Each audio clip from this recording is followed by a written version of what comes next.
Now, The Hunt Palmer Show. You are now listening to The Hunt Palmer Show on 104.5 ESPN Baton Rouge. Looking down the middle of the day. Live from the Mercedes-Benz of Baton Rouge studios. This is Hunt Palmer.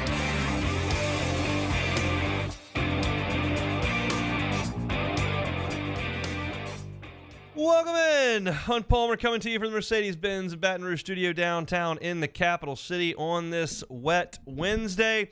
Hope everybody is safe. It's been nasty in South Louisiana for the last few hours, but appreciate you spending some time with us. Got Jordan Kitchens and Cassie Spazzali back there on the ones and twos, and lots to get to on this Wednesday. It's a What If Wednesday. Get to that coming up here at the bottom of the hour. Koki Riley with us in 15 minutes talking LSU baseball. Some reporting being done on John Calipari's departure from Lexington and kind of what prompted that. I want to get into a little bit of that a little bit later. LSU has had a player enter the transfer portal in football just before the spring game coming up here in a couple of days. Saints are hosting visitors for the NFL draft, so there is lots and lots to get to, including SEC baseball power rankings at the bottom of hour number 2. We do start with LSU baseball today. LSU played well last night. McNeese played horrendously, and when you add those things together, you get 16-0. That's what you get. McNeese got one hit. McNeese walked 11 LSU hitters in 6 innings. McNeese made 2 errors. Jared Jones hit 3 home runs. It was a solid effort from LSU against a team that played very poorly and is outmanned when they show up at the stadium. So the question is, what do you take from a 16-0 win in the midweek? As we talked about yesterday, there's nothing this team can do on a Tuesday that's going to make you feel a lot better about Friday, Saturday, and Sunday. That's just where we are. They're handling their business for the most part on Tuesdays in the midweek. I know Southern was last week, and that was awful. But they've been pretty good in the midweek. They have not been good enough on the weekend. It starts with Jared Jones in the leadoff spot. It's not the most conventional thought that Jay Johnson's ever had. He said he came to that conclusion like 90 minutes before first pitch yesterday. But Jones obviously felt pretty good about it because he went out there, hit a leadoff home run, got 4 hits, a double, and 3 bombs. What I liked about the 3 home runs is they all 3 went to different places in the ballpark. He pulled one into the power alley in left field in his first home run. The second one was a moonshot to dead center field. And then the third one he took the other way. And Jared Jones, in his sophomore year, has taken a really nice step as a hitter collegiately. We saw the power last year. It was very, very evident. You know that story. He struggles with the breaking ball, and he eventually lost his spot in the lineup because he was striking out too much. He's put a lot of work in, and it's translated to the field this spring. Jared Jones, at this point, has clubbed nearly 15 home runs. He's hitting .304. He's been exactly what I thought he could be, and that's been really, really nice. The question is, do you want to hit him in the leadoff spot? And gone are the days where you've got to have somebody in the leadoff spot who's 5'8" and runs really well and slaps the ball the other way. Like, you don't have to have that as a leadoff guy. The most important thing you can have as a leadoff hitter is the ability to get on base. I'd love it if you could steal a base. I'd love it if you could hit a home run. I'd love it if you were a gap-to-gap hitter. Like, there are a lot of different ways you can lead a game off. I'd rather Jared Jones's first at bat come with a possibility of someone being on base. If you hit him leadoff in his first at bat, it's impossible for anyone to be on base. And you figure he's only going to hit 4 times. I've now decided that one of those times, no one's going to be on base for the guy that's slugging better than anybody on the team right now. So I don't love it from that perspective. I like the pitcher not having the ability to settle in. I like the fact that Jared Jones can hit a leadoff double. There are some things that I do like about it, but let's be honest. Like, you're trying to find some answers offensively. Making sure Jared Jones hits with the bases empty is not exactly where I want to be. I don't want to do that with Tommy White either. I kind of like Bingham up there. Hasn't been perfect, but it's been pretty good. And those are really kind of your only options. I don't think Milam's ready to do that. I don't know that Pearson's been consistent enough to do that. I think I would probably start things off Bingham, White, Jones, Travinsky. That's probably where I would start this thing. I realize that's 4 old guys. That's 4 right-handed hitters. That's 3 guys in a row that hit with a lot of power. Like, it's not the way Jay likes to do it. He prefers a little bit of variance in his lineup. That's why you look up and Jared Jones and Tommy White are hitting 1-2 last night. Nope, there you go. There's Ashton Larson in the 3-hole. I don't love Jones in the leadoff spot, but we'll see what he decides to do coming up in Knoxville on Friday. Cade Anderson was very good in this game. 3 innings of one-hit baseball, struck out 4, didn't walk anybody, threw 51 pitches. Jay is kind of struggling with what to do with Cade Anderson because you've seen him be really, really good in the midweek, and then you've seen him struggle to get outs in the weekend. He struggled badly against Florida, gave up the home run ball, struggled at Arkansas. It hasn't been a seamless transition from midweek starter to, hey, give me 4 or 5 outs on the weekend. Now, Jay said after the game, we do need him to participate on the weekend in some capacity. I'm just trying to figure out how to do it. And that's true.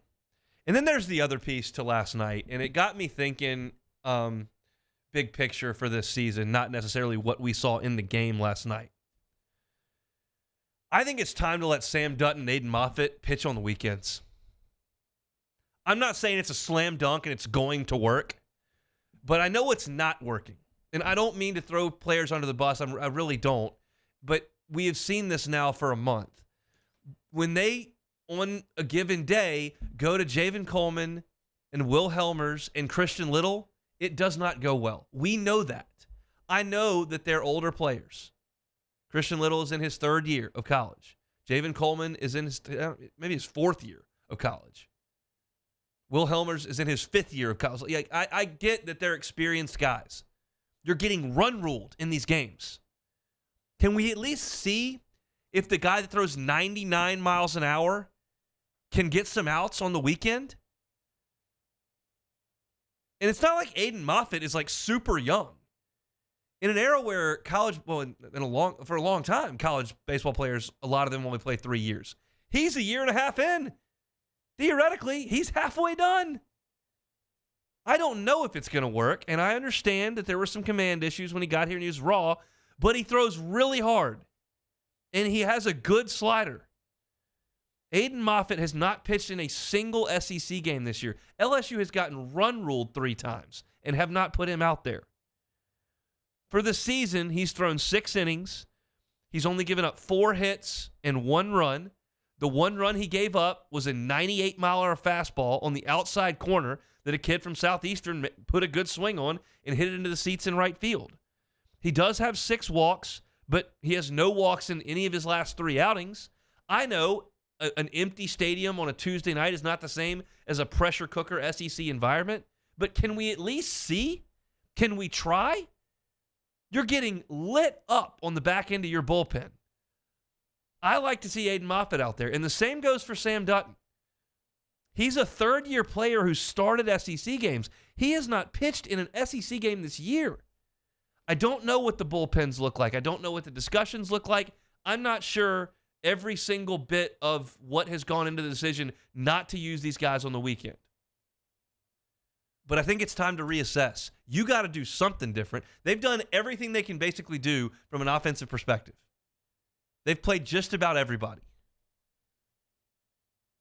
I think from a pitching perspective, it's time to start pushing some other buttons. The worst part about this is that this is the worst possible week to try to push that button. You're on the road. You're facing a team that is the best offense in the SEC and probably in college baseball in a tiny ballpark, and revenge is very much on the mind of the Vols. You beat them twice in Omaha last year and sent them home. And a lot of the guys on this team were on that team. Christian Moore, Blake Burke, obviously Tony Vitello, got a little bit of an edge to him. You're going into a pressure cooker this weekend. There's no doubt about that. And I'm not saying you got to bring Aiden Moffitt in with a 1-run lead and 2 on and 1 out in the ninth. But at some point, you got to start using some of these guys. Tennessee hits velocity well. He might walk some guys. I'm not guaranteeing it goes perfectly, but I've seen enough of the first version that we've gone with. Give me some variance. Dutton at least has composure, has 3 pitches, has experience starting games, and Aiden Moffitt, if all else fails, can reach back and throw it 100. I'd like to see it at some point. We'll see if that comes this weekend. Nothing else, too noteworthy from the game. Paxton Kling got a couple of hits, which I like to see. Tommy White got another hit, drew a couple of walks, but really this is about big picture stuff because McNeese is not very good and they played poorly. LSU has them way outmanned and did play well. So it was a non-competitive baseball game and LSU got out of there in 7 innings. But I'd like to see some of these other guys on the weekend. All right, our baseball breakdowns all season long are brought to you by Pluckers. Pluckers Wing Bar, Nicholson, just south of campus. And, of course, in front of the Mall, Louisiana on Bluebonnet. Breggie's Creole Crush. Fantastic stuff. If you want to watch the Masters this weekend, if you want to watch some LSU baseball, they always have it on at Pluckers. They did me a solid last night at Pluckers. I forgot they had done this because it's been a long time since I've been there for Major League Baseball season. I was calling out sports trivia questions last night. Looked up at a game, an NBA game that was on, and I saw at the bottom, TV set to switch to Cubs Padres at 9 o'clock. That's a hat tip to me. Appreciate the folks over at Pluckers. But the moral of that story is if you got a game that you want to watch, they can make it happen for you, Nicholson location or at Bluebonnet. Appreciate the folks over at Pluckers bringing you our baseball breakdowns all season long. All right, we'll talk with Koki Riley coming up next on the Hunt Palmer Show. You are now listening to the Hunt Palmer Show. Platinum Window Tint. PlatinumWindowTintLLC.com is the website. It's a brand new website, so functional. You can request a free quote right there at the top of your screen. You can book an appointment with the folks at Platinum Window Tint. Check out all the awesome services that they've got on the website. You know they can tint the windows on your automobile. You know they can tint the windows at your place of business or at your home to help save on potential rising energy costs. They've also got ceramic coating, which is a great service that they can offer you on your car. It's a big investment for all of us, our vehicle. You can protect it from things like scratches and bird droppings and the types of things that we see in Louisiana all the time. Stains. Plus, while it's protecting your car, helps enhance that gloss so your car looks great as well. Check out that ceramic coating option over at Platinum Window Tint. And check out the website, PlatinumWindowTintLLC.com. Our listeners fire off their opinions on the jimsfirearms.net hotline at 499-1045. Keep listening for your next chance to shoot us your thoughts with the jimsfirearms.net hotline on 1045 ESPN Baton Rouge. Gulf Coast Bank and Trust is giving our customers the power to bank anywhere, anytime during this challenging event. And we're right there with you. Our mobile banking app is a smart way to manage your money and time. Gulf Coast Bank and Trust, the bank that cares about you. Bayou Chrysler Dodge Jeep Ram is taking $22,500 off the new 23 Ram 1500 SCA truck. We're open for business in our beautiful new showroom and taking $22,500 off the new Ram 1500 truck. All new Bayou vehicles come with a 1 million mile warranty. The crew at Bayou Automotive is going to do right by you.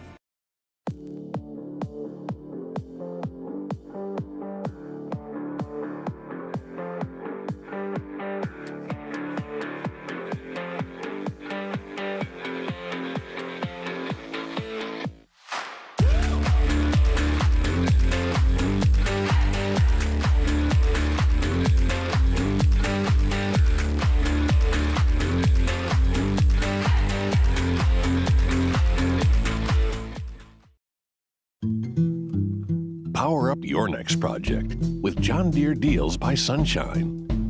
Whether you're working hard or playing hard, our knowledgeable team will help you find the right product for you. Ask us about our amazing tractor package promotions. Learn more about what it means to be powered by Sunshine at sunequip.com.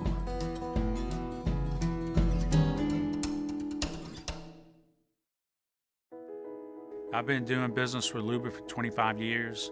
They're dependable, trustworthy. It's just the attention to detail with our clients. Our folks have years and years of experience. They're highly trained professionals, but many companies have that asset. What I'd like to think makes Luba a bit different is that we use those talents in a way that truly is dedicated to serving the needs of the folks who depend on us. There it is, the extra mile, on the border of expected and extraordinary for those willing to go further, like vans customized for work or play, with safety and tech to keep you connected, supported by a 5-star sales, service, and finance team. and backed by the one-star you know. So go the extra mile. It's never crowded because so few have what it takes to go there. Mercedes-Benz Vans. Jerry and Benny Payne began Central Plumbing Company out of their driveway in Tanglewood Subdivision. 50 years later and 4 generations down the road, we continue to serve Baton Rouge and the surrounding areas for all of their plumbing needs. Residential, commercial, industrial, or hospitality, Central Plumbing is here 24/7, 365. We want to thank our customers, family, and friends. Charles Hannegriff join us for the Thursday edition of Live at Lunch from the original walk-ons Burbank and Nicholson. Dwayne Colucci from Las Vegas. Matt Humans and Randy McKay makes an appearance on Thursday. Live at Lunch, 11 a.m., 104.5 ESPN Baton Rouge.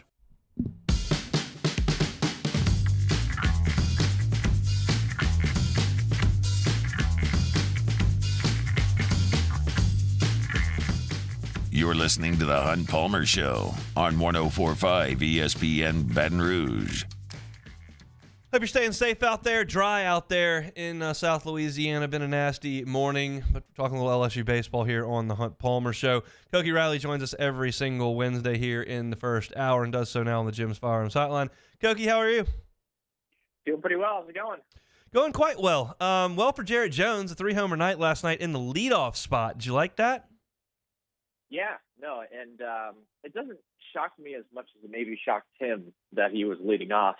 He said after last night he never thought he'd lead off with LSU, which, it makes some sense to a degree, right? Because, power hitters, guys like him usually aren't leadoff guys, but he leads the team in walks right now, and he's one of their team leaders in on-base percentage as well. So I think his improved approach at the plate and his ability to lay off some of those pitches that he was swinging at last year, those breaking balls low in the zone. Like the fact that he's laying off those pitches so much better this year is one of the reasons why he's just done a much better job at getting on base more consistently and, and driving pitches more consistently, because the pitches he is swinging at, he's able to get a hold of, obviously, because of his power. So credit to him, and I think it makes sense having him as the leadoff guy. I really do. And it's about getting guys on base. Like that's the name of the game, and that's the name of the game for Jay Johnson. And I think having Jared as the leadoff guy, I don't think it's a bad idea at all.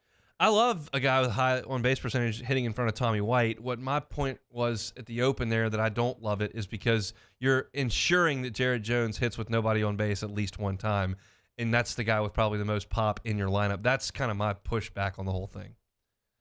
I mean, that's fair, but they also have other guys who can hit home runs, and the leadoff spot's been a bugaboo for them really the entire season. And guys have been kind of going in and out of that spot, and Max Bingham has hit for some power, but I don't know if he's been walking quite as much as some of the other guys have. And you still have Travinsky, you still have, I guess, Bingham himself, who has 8 home runs, and Tommy White obviously was 11. So I mean, this team's got some pop. As you said, it's a matter of just like getting on base and stringing together multiple at bats at once and trying to find the right combinations. That has been a challenge for Jay Johnson. I'd say that. Look, Ryan Cruchera gets the start at shortstop, struck out 3 times last night, did not get a hit. What did you make of that decision to put him in there on a Tuesday? I think a lot of it had to do with Michael Braswell and, just getting him a refresher, given all the defensive mistakes he's made at shortstop over the last 2 games.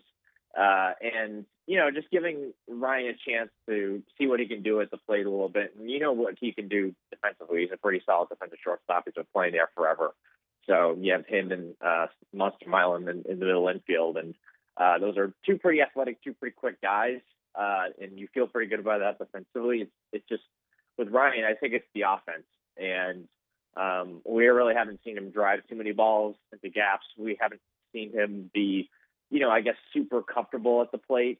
I think he had 1 walk last night, but I didn't really have a hit. So I think with Ryan, it's mostly you're looking for offensive development, and seeing what he can do on that side of the ball before he seriously challenges Braswell for a spot. Because if I had to make a guess, unless Braswell starts making errors again, he'll start on Friday. I would think so too. What are they going to do with Cade Anderson? Yeah, I think well, we talked with Kate and we talked with Coach last night a good bit about this, in that they sort of gave him last weekend off and they just had him throw a bullpen. And, that giving him that extra time to sort of rest and recover has made him a little bit more fresh for this start yesterday. And, the last few outings were not very good for him. And Jay Johnson even said that, like, he has not been in a good spot the last 2 weeks. And kind of taking a step back, sliding him more into that starter role on a midweek game, with a full week of rest, and voila, he looks really good. And I think part of it, at least for me personally, I think part of it is him just being a starter again. I think he's just more comfortable with doing that. He said that this week's routine for him was just a much better routine for him. He wasn't trying to make an excuse for himself, given some of the recent performances before yesterday, but you could tell he was just a lot more sharper. His fastball was a lot better. He threw a couple sliders yesterday. Keep on saying today.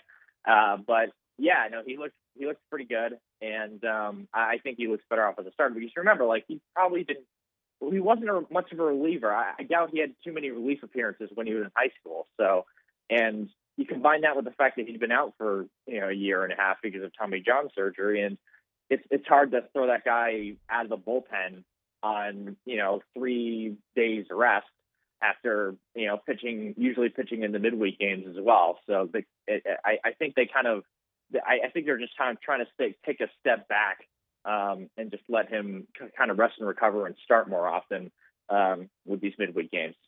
So you don't expect to see him against Tennessee? I wouldn't expect it. I wouldn't rule it out. I think he threw 51 pitches, so the option is still there. But even if he doesn't throw this weekend, like, they should have, at least in theory, have enough arms to, get through the weekend, even if, again, the bullpen has been the issue with this team so far this year.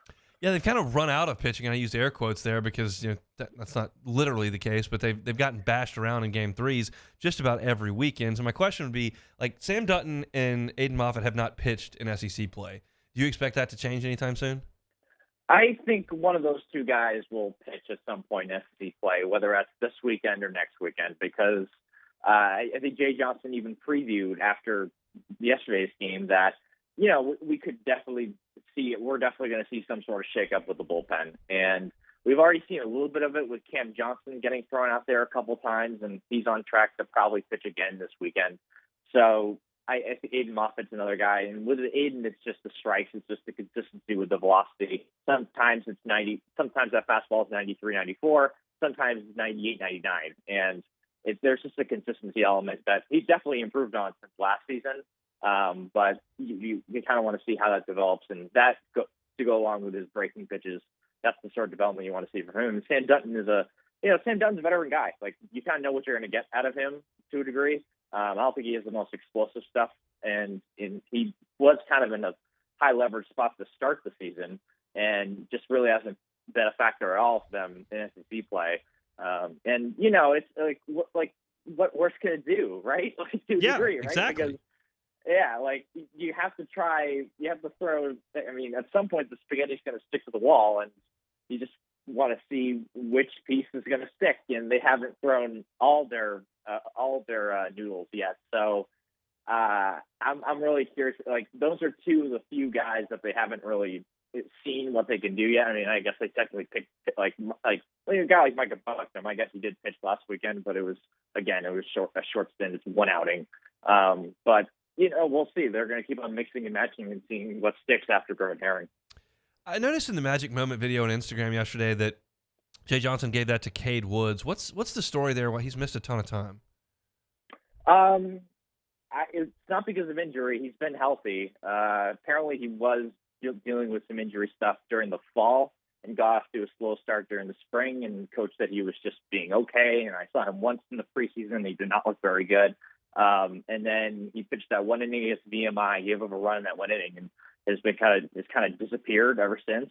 But I think it was just an effectiveness thing. And he was just pretty low on the depth chart for them. And he comes in for one batter yesterday and gets the strikeout and heck, maybe that's another guy you want to throw at the wall, right? So right now we got to test everyone mode, and I wouldn't be shocked if he came in. I wouldn't expect it, but I wouldn't be everyone's on the table at this point. So he's definitely one of those pieces for sure. What do you make of Gage's jump in SEC play? That's a good question, because I think you can look at it in a couple of different ways. I've been a little bit disappointed by his command. I think he's walking probably too many guys.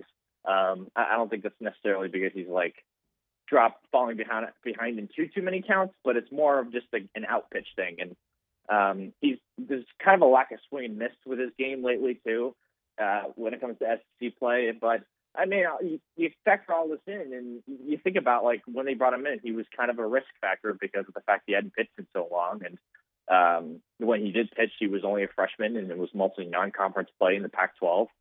And so, I mean, it was hard to expect a guy to come in here and just be, absolutely lights out. And he was great in the Florida game, but his other starts have been up and down, to say the least. So he's definitely pitched well enough to keep in the rotation. He's definitely one of the 3 to 4 best pitchers on the team. I don't think there's much of a question of that. But has he pitched as well as maybe he'd like? No, because I think he's very, very critical of himself. That's just the vibe I get from him when we talk with him. And maybe he should be a little less critical of himself. But I think overall, though, I don't think there's any reason to move him, if that's what you're asking. No, I just think they need more. I think there needs to be some outing where he goes out there and there's 6 2/3 of 8 strikeout, 1-run baseball, and that just hasn't shown up. Yeah, no, I think that's very fair, and it's been a lot of 5 innings, 3 or 4 runs, 3 strikeouts. That's kind of the vibe that he's throwing out there, even if those aren't the exact numbers, right? And I mean, I'm trying to remember what happened exactly to him on Friday, but it was the home run ball kind of got him, and there was some luck involved in a lot of the home runs Vanderbilt was hitting on Friday, at least in my opinion. The ball was traveling just so well at the box. And I get that it goes 2 ways, but it still affected him and Nate, especially in that game. So he's not the problem, if you know what I mean. Yeah. But at the same time, I do agree with you that they could definitely get more out of him. And I think it's possible, but as the schedule gets a little easier moving forward, I wouldn't be surprised if his performances go up as well too. All right, so they're 3-9 and they're headed to Knoxville. What are the vibes you're picking up from the players and from Jay? I'm assuming they're all a little shocked they're in this position. Better after yesterday for sure, and I feel like Jay felt a little. The vibe from Jay after the last Vanderbilt game was almost one of defeat in a way. It seemed like he was pretty, dejected and really down on the circumstance that they were in, and another run rule loss, the 3rd run rule loss before SEC series finale. That's going to do that to anyone. Doesn't matter who that is. So I think ever since then, there's an uptick in his confidence at least. And, and from talking to the players last night, it seems like they're on steadier ground than where they were after the Vanderbilt series. So, I mean, I probably would have said something similar heading into last weekend's series, but I really, at the end of the day, wherever their head's at, I wouldn't say it doesn't matter. It does matter. But at the same time, we can talk about, taking away phones and the mentality of the team and who's leading and who's not leading and all this sort of locker room stuff. But at the end of the day, they have to decide to perform, and they have the ability to do it. They have the talent. We went through all the accolades and the resumes and the prospect rankings in the preseason, but they just have to play up to that standard. They just haven't played up to that standard, especially when it comes to the bullpen. Knoxville's an awesome town. Enjoy it this weekend. We'll talk next week, Koki. Awesome. Thank you so much. He's Koki Riley, LSU beat reporter for the baseball squad for The Advocate, and he joins us every single Wednesday here on the Hunt Palmer Show. Baseball breakdowns brought to you by Pluckers all season long. We come back. I'm going to win you some money, and we'll play some What If Wednesday. It's the Hunt Palmer Show. You are now listening to the Hunt Palmer Show. I got a text from a buddy this morning. Power went out. He was at home, had the kiddos there, said, no problem. Game changer was the verbiage he used because Boudreaux's Electric put in a Generac generator for him a couple of months ago. If you lost power today, it caused some issues for you, whether you're working from home or had the kids at home because school was closed. Didn't have to be. Boudreaux's Electric can help you out with that Generac home standby generator that's ready to roll right when the power goes off. Game changer is what my buddy texted me. You could be next. Give him a call, 985-397-1562, 985-397-1562. Get that generator installed at your home or at your business today. We know storm season is right around the corner. We know the problems that can cause. There were some issues all over South Louisiana today. Give yourself the peace of mind to know that it's not going to affect your power at home, whether you're just sitting on the couch watching TV because you got the day off or you got to get some work done or take care of the kids who are at home. It's Boudreaux's Electric. Get that Generac generator installed today. 985-397-1562. Boudreaux's Electric. In times of need, get a full list of phone numbers, websites, and other important emergency information on the Demco Stormwatch page at 1045ESPN.com. Bayou Chrysler Dodge Jeep Ram is taking $22,500 off the new 23 Ram 1500 SCA truck. We're open for business in our beautiful new showroom and taking $22,500 off the new Ram 1500 truck. All new Bayou vehicles come with a 1 million mile warranty. The crew at Bayou Automotive is going to do right by you. Hey, it's Matt Moscona. For years, you've heard me tell you about Insurance Network of Louisiana, helping you find better coverage for less money. But it's not just for your home and auto. They also offer commercial property. So, retail stores, professional offices like doctors, dentists, attorneys, clothing boutiques. Insurance Network of Louisiana can find you better coverage for less money. They service the entire state of Louisiana, and they're local. So call today at 293-0450 or lainsurance.net.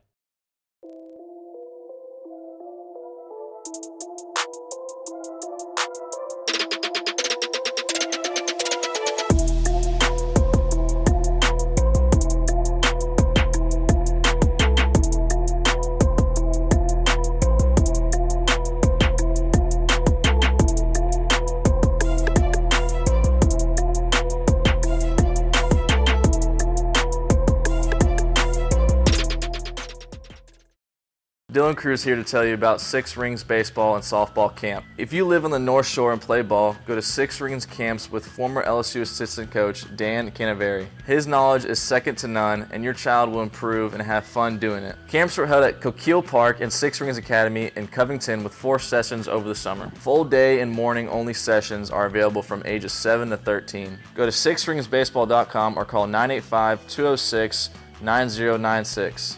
Learn the game to love the game. Breck teamed up to reimagine your parks, and you imagined big. With your help, we went to work, creating 12 beautiful community parks across the parish. A family-sized water park, miles and miles of trails, and parks just for your dogs. There are more places to splash, to explore, to run wild, and even soar. You imagined, we delivered. Gold. Breck, your #1 park system in the nation. Electricity is all around us, and our families depend on it. Every day is sparked by the power of a cold drink or a warm meal, a movie night, and a comforting light at the end of a dark hallway. From sunrise to sunset, playtime to bedtime, our team is ready to take care of your electrical needs. Even in the case of an after-hours emergency, the light in your life shines brighter with Mr. Electric. Bayou Ford has the new inventory to get you in a new Ford truck or SUV today, or customize your next vehicle just the way you want it. All new Bayou Ford vehicles come with a 1 million mile powertrain warranty. Join me for a Wednesday edition of the Hunt Palmer Show. It's a What If Wednesday, and we'll talk baseball with Cokie Riley. Hunt Palmer Show, 1 to 3 weekdays, 104.5 ESPN, Baton Rouge. Now,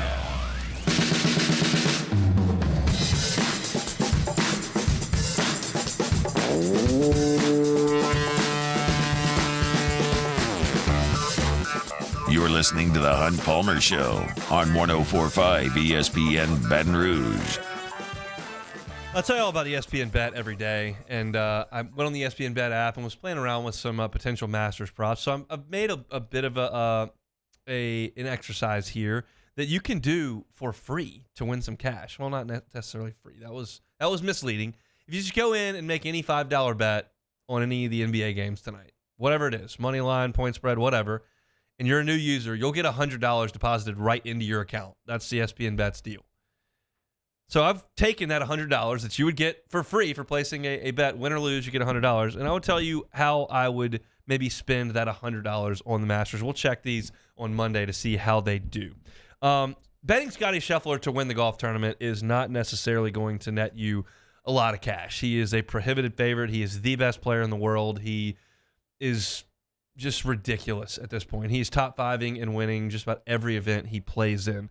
So betting him to win is not going to get you a good return. However, you can bet him to win by 3 shots or more for plus 700. I don't think that's a terrible play. I could throw $20 at that for to win 140 coming back. So Scheffler to win by 3 or more is my first bet. Rory McIlroy to win wire to wire, including ties. So as long as at the end of every round he is tied for the lead or in the lead and wins the golf tournament, a $20 bet on that will win you $1,400. That's a plus 7,000 bet there. So $1,400 coming back on that $20 bet. One of the guys is playing exceptionally well, but nobody knows about it because nobody watches the tour he plays on, is Joaquin Niemann. And Joaquin Niemann did something that was really admirable. I hate the fact that those guys are playing on LIV, but he also has entered some other tournaments around the world in Dubai and a couple other places to try to get some world ranking points. And in the process, he has played exceptionally well in those events. And Augusta National saw that and said, we'll invite you to the Masters anyway. We know you're one of the best players in the world. We've seen that. You're playing on LIV. You're playing on these other events. Come on in. He's playing great. And so I would put $20 on him to win the golf tournament at plus 2,000. That would win $400 coming back. So I like that action as well. One of the longer shots in the field that I like, and not necessarily to win, but to maybe top 5, is Chris Kirk at plus 2,800.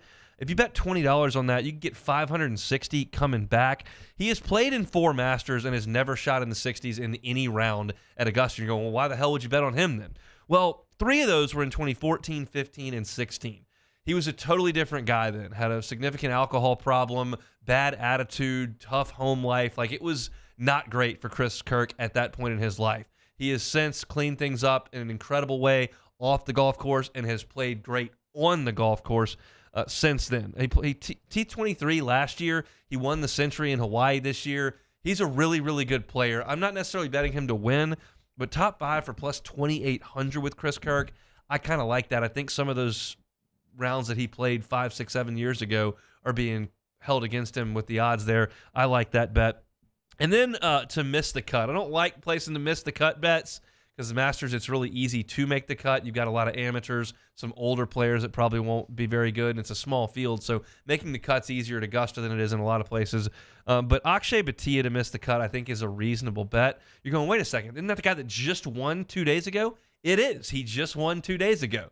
That win got him into the Masters, so he wasn't even planning on coming. And so he's never seen the golf course, no practice rounds pre this week. It's a ridiculously difficult golf course to get to know and get to learn. And, oh, by the way, on the 72nd hole on Sunday, he did a left-handed fist pump and his shoulder popped out of socket, and he had to get it taped together. So Akshay Bhatia has never seen this golf course. He might have some shoulder issues. Missed the cut, plus 160. That's $20 to win 32 there. So those are my 4 plays on the Masters to win you some cash. We'll check those coming up on Monday. All right, Jordan, let's play some, not take it or leave it, we'll play some What If Wednesday. Space, reality. It's more than a linear path. Where a single choice can branch out into infinite realities. Follow me and ponder the question. What if? Alrighty, Hunt. What If Wednesday. So, what if you got invited to play at Augusta and your wife went into labor while you were about to tee off? Man. So this is rooted in Scotty Scheffler and Sam Burns, 2 of the top 15 players in the world, one of the number 1 player in the world, Both of their wives are very pregnant. Sam Burns' due date is here in his wife's in a couple of days, and Scheffler's is at the end of the month. You know, that can be moved up a couple of weeks. And both have said if their wives go into labor, they will withdraw from the tournament and go. I have said on the air many, many times, there is no activity on planet Earth that I would rather do than play Augusta National. And I'm never going to get that chance. I've pretty much resigned myself to that. But if I got the chance, and that's when my wife went into labor, I would probably go home. But I would hold it against that child for the rest of my life. Just give me 4 hours, all right? Just give me 4 hours and I'll fly back. But if that was the case, those would be the breaks. Let's just, I hope that opportunity presents itself, because that'll mean I'm having another kid, which would be great, and that would mean I have a tea time in Augusta. Both of those are great. It would just result in a very difficult situation for me internally. Would you name the child Augusta Palmer? No, I would be mad at the child. Okay. The child would have screwed up with his first act as a live person. That's what I would think. Yeah, he came into the world already on the wrong foot. Okay. All right, next what if. What if you got to select the champions dinner menu at the Masters? What are you going with? That's probably not going to happen, because I'm probably not going to win the Masters. I can't rule it out completely, because people older than me have won the Masters, but I'm not very good at golf, so that would probably prevent me from actually winning the tournament. However, if they let me select it, you're supposed to do something more often than not that represents kind of where you're from. Jordan Spieth did a barbecue thing. He's from Texas this year with John Rahm. It was kind of a Spanish tapas feast. So I'd probably do like gumbo and jambalaya to start as kind of the Louisiana deal to it. I'm going to have a ribeye, because that's just the best food to eat, and that's what I would want to do. And then for dessert, I can probably get some Louisiana flair in there with like a Bananas Foster or a baked Alaska or something. But I like cheesecake, so I would probably have cheesecake as well.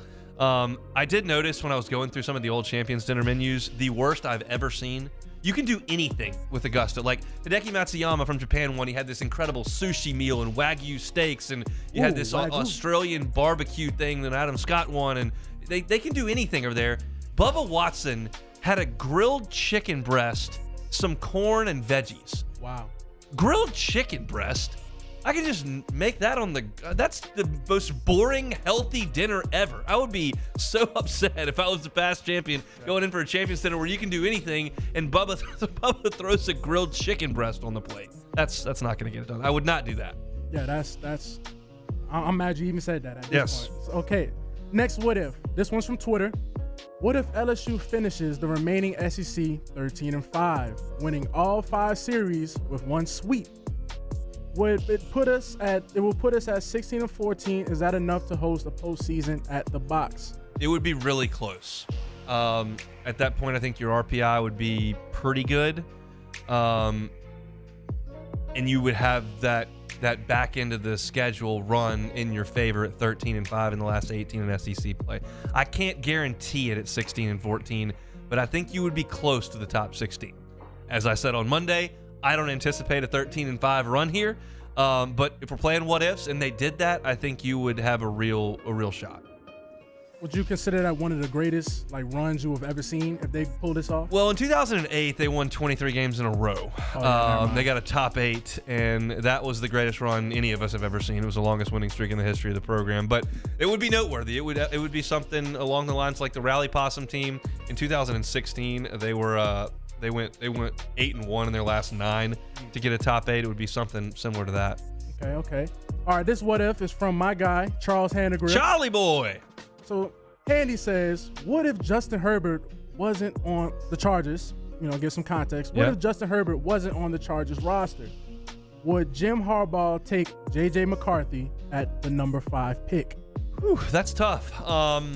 So I'm assuming at 5, you're telling me that Caleb Williams is not there. Yep. And Jaden Daniels is not there, and Drake May is probably not there either. Yeah, they're definitely 1, So 2, 3. that's where we are. If you want a quarterback, you're looking Dare, Penix, Nix. I mean, I think it's very possible.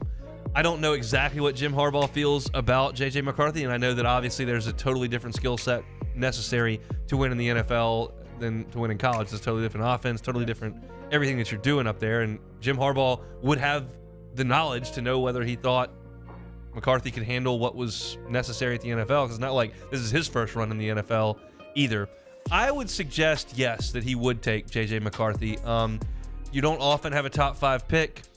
You don't often have that intimate a knowledge of a quarterback's development in the college level.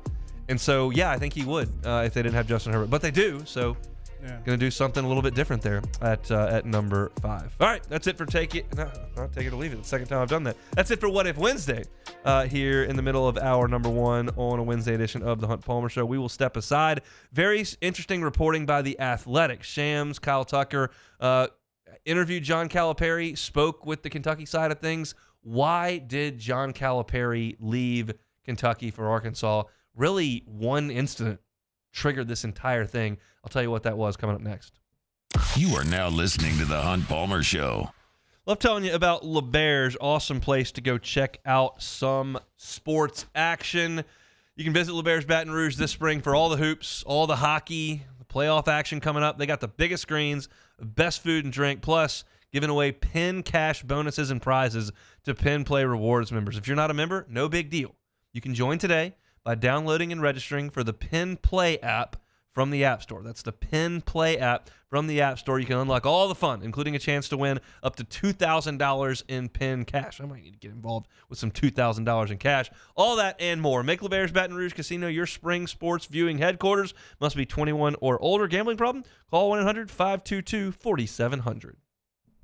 Our listeners fire off their opinions on the jimsfirearms.net hotline at 499-1045. Keep listening for your next chance to shoot us your thoughts with the jimsfirearms.net hotline on 1045 ESPN Baton Rouge.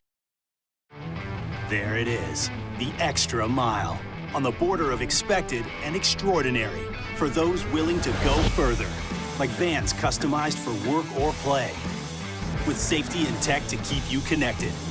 Supported by a 5-star sales, service, and finance team. And backed by the 1-star you know. So go the extra mile. It's never crowded because so few have what it takes to go there. Mercedes-Benz Vans.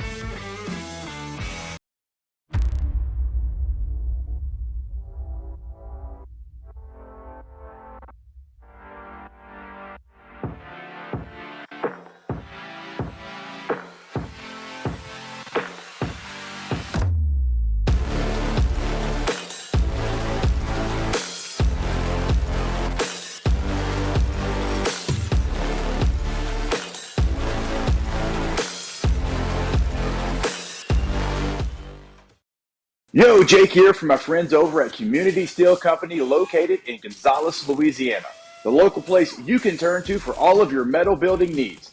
Notice I said local, not Houston, not Dallas, not Atlanta, but right here in Gonzales. Visit them at their brand new state-of-the-art website at communitysteelco.com or pick up the phone and give them a call today to answer all of your questions on your metal buildings, roofing and sheet metal, and any other steel needs you or your business need at 225-647-2020. Power up your next project with John Deere Deals by Sunshine. Whether you're working hard or playing hard, our knowledgeable team will help you find the right product for you. Ask us about our amazing tractor package promotions. Learn more about what it means to be powered by sunshine at sunequip.com.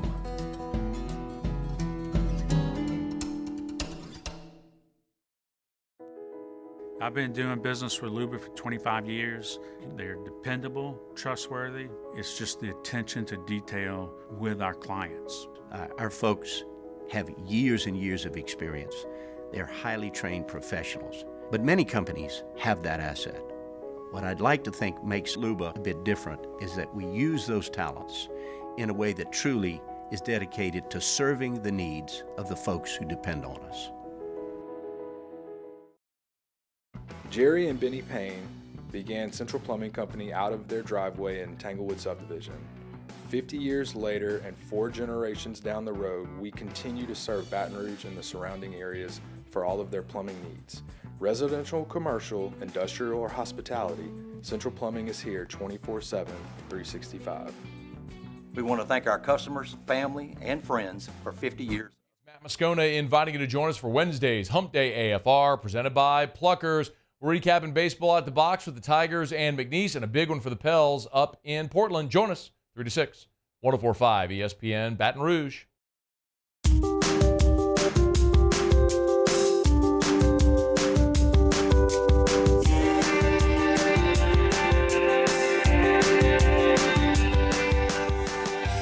This is the Hunt Palmer Show on 104.5 ESPN Baton Rouge.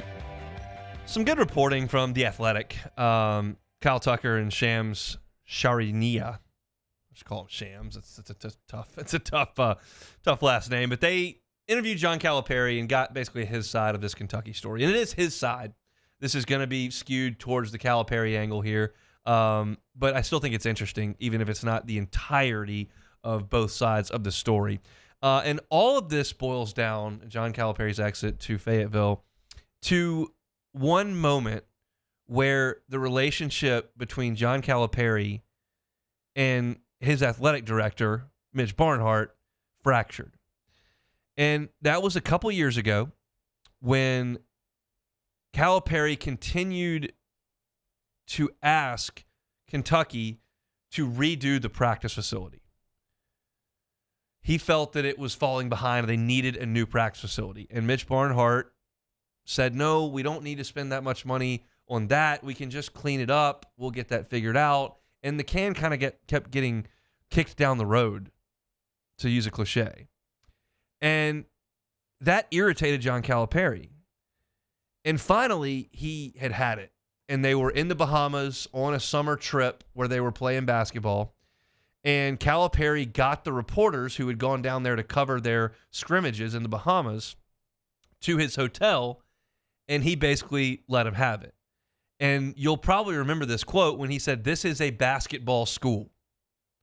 We need the resources put toward the basketball program." And that got Mark Stoops cranky, and that got Mitch Barnhart cranky. And Barnhart said at one point, we'll make sure that we're not entitled. If that's not good enough, coaches change a lot in today's world. He said that publicly about John Calipari. And at that point, those two never mended that fence. And it existed for 2 more years, but it was 2 years of angst and 2 years of not being on the same page.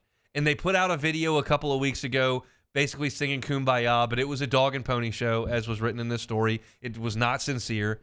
And John Calipari was looking for an escape hatch. What I did not know, what was reported in this story, and then again, this is from John Calipari, is that UCLA wanted to hire him in 2019. And Calipari says he regrets not taking that job in 2019. Kentucky ponied up. They gave him a 10-year deal for $86 million, kept him in Lexington, and UCLA was not willing to match that nearly $90 million investment. So it's one of those deals where egos happen, and when you're in, Barnhart's been there a long time, Cal's been there a long time. They're both huge personalities. They both believe in a certain thing, and they just weren't willing to mend that fence. And then you couple that with the shortcomings in the NCAA tournament, losing to St. Peter's, losing to Oakland, not advancing with NBA-type players, the fan base kind of turning on Calipari.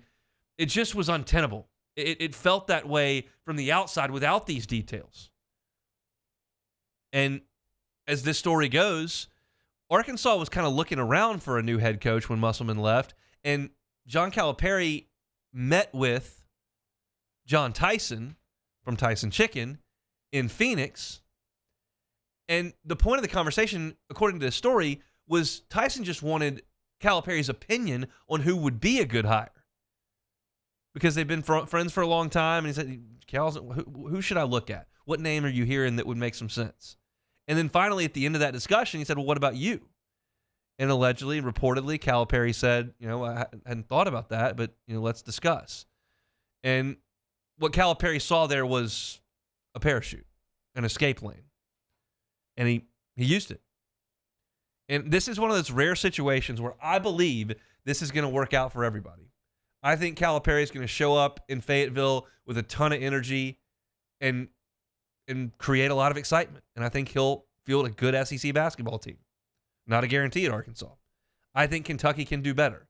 There's a lot of they're doing flight tracking, Waco to Lexington, Scott Drew to this and that, and then all of a sudden Scott Drew sends out a picture of him in a Waco diner with a Baylor booster, kind of diffusing that situation. I mean, it's silly season in Lexington, but I think they can do better than John Calipari.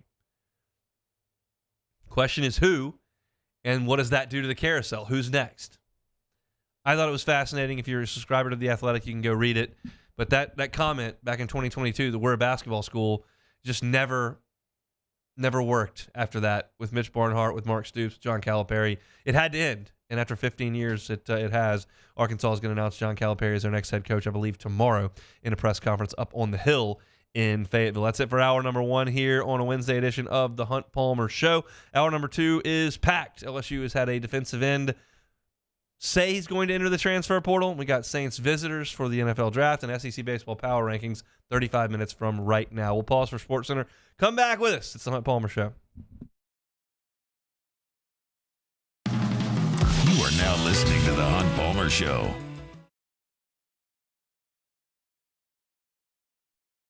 Gulf Coast Bank and Trust is giving our customers the power to bank anywhere, anytime during this challenging event. And we're right there with you. Our mobile banking app is a smart way to manage your money and time. Gulf Coast Bank and Trust, the bank that cares about you. Power up your next project with John Deere Deals by Sunshine. Whether you're working hard or playing hard, our knowledgeable team will help you find the right product for you. Ask us about our amazing tractor package promotions. Learn more about what it means to be powered by sunshine at sunequip.com.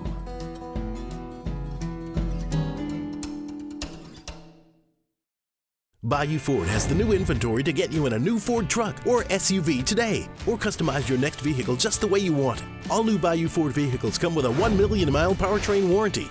The crew at Bayou Ford is going to do right by you.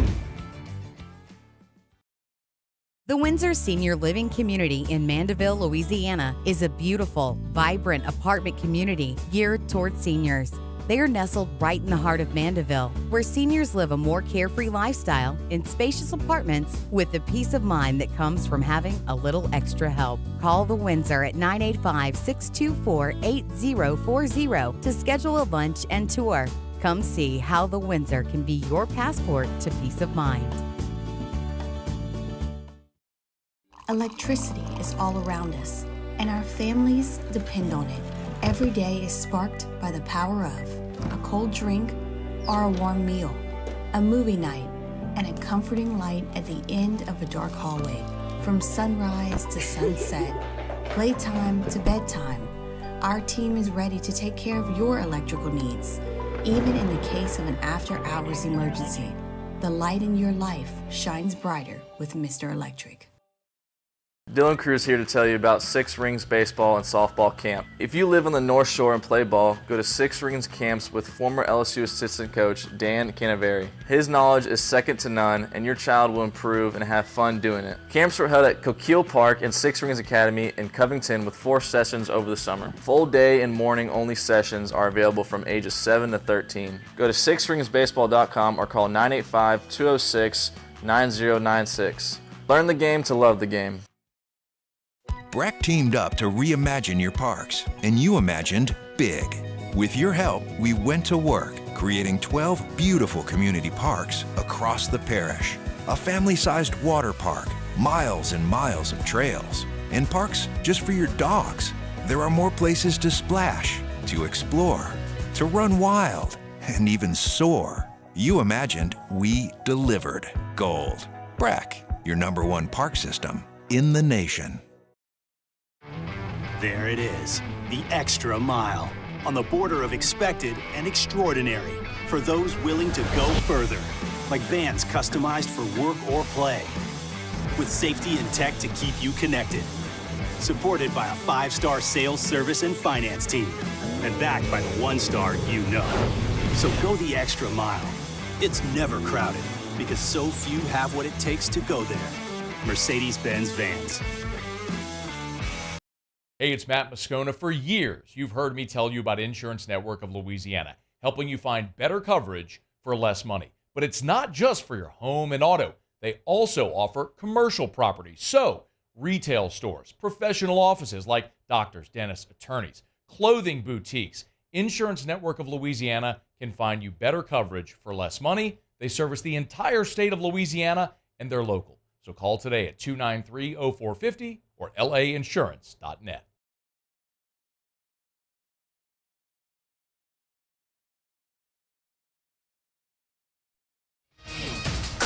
I'm Christine Lisi. It is officially on to Arkansas for John Calipari, hired today as its men's basketball coach, one day after confirming his Kentucky exit. It's a 5-year deal, starting salary $7 million annually, $1.5 million less than what he was making at Kentucky.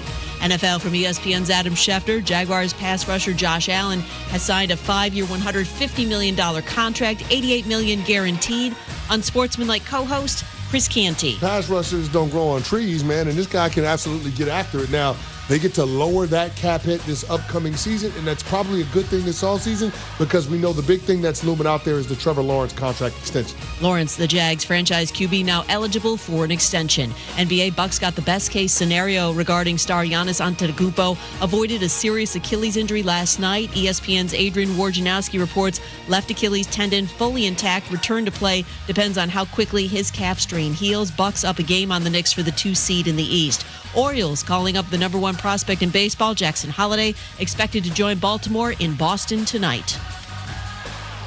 Hey, it's your resident Super Bowl champ, Chris Canty, coming up Thursday. We know Caleb Williams will be the first quarterback drafted, but I'll tell you who will be second off the board when I reveal my mock 2.0. It's Unsportsmanlike, 6 a.m. Eastern, right here on ESPN Radio, ESPN2, and ESPNU. Ladies and gentlemen, may I direct your attention to something quite extraordinary? Now, the Hunt Palmer Show. The Hunt Palmer Show on 104.5 ESPN Baton Rouge. Live from the Mercedes-Benz of Baton Rouge studios. This is Hunt Palmer.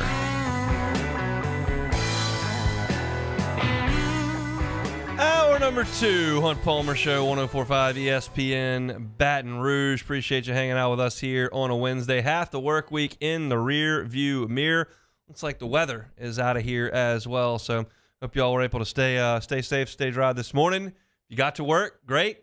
Got some time at home, that's all right too.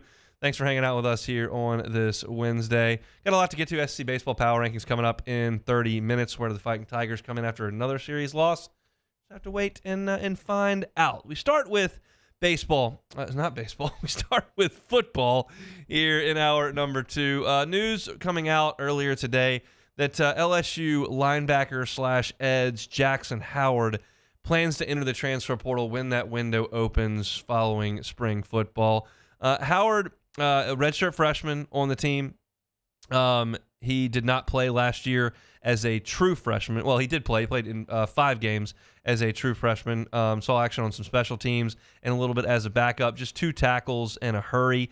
That hurry came over Wisconsin in the ReliaQuest Bowl. The other tackle came against Grambling. Played against Florida State, Mississippi State, and Texas A&M. You can keep your redshirt season if you play in 4 games. The bowl game does not count. Remember, they put that rule in place a couple of years ago as people started to opt out of bowl games and rosters were getting a little bit thin. And you're trying to create some sort of incentive for teams to play in a bowl game. And they said, look, we'll let you play without having to compromise red shirts. And so Jaxon Howard did take that opportunity to play in the bowl game. 6'4", 245 pounds, was a highly thought of recruit coming out of high school, the number 1 player in the state of Minnesota. I realize that's not the most fruitful recruiting grounds in the country, but was a 4-star on the on-3 composite, number 9 at his position nationally by rivals.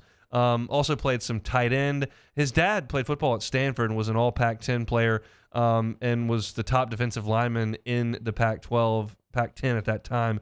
In 1999, he was a draft pick of the Minnesota Vikings and played 1 year in the NFL. Now, Jackson's a guy who's very, very measurable. He's a guy that has long arms, really good size, and you never really got to see what he could be. And every situation is different when you talk about players transferring. Some players transfer because they're too far from home. Some players transfer because their girlfriend goes to college somewhere else. Some players transfer because mom is sick. Some players transfer because they're not going to play. Some players transfer because there's more NIL dollars around. And I don't know why Jaxon Howard has decided to move on. But just common sense and just using generalizations here, when you recruit nationally and you recruit a player from Crystal, Minnesota to come down to Baton Rouge, Louisiana, it to me feels like it's probably a little bit easier to step away. Right? It's not home. And that may not be the case for Jaxon Howard. He may see another opportunity somewhere else, may know where he wants to go. I have no idea. Never spoken to Jaxon Howard one day in my entire life. But Crystal, Minnesota is not close to Baton Rouge. And if he ends up at Minnesota or Wisconsin or somewhere up there in the northern part of the Midwest, well, that makes a lot of sense, headed back home. I don't know how much Jaxon Howard was going to play. I'll tell you this. I did a segment yesterday on LSU's defensive front and forgot to mention him.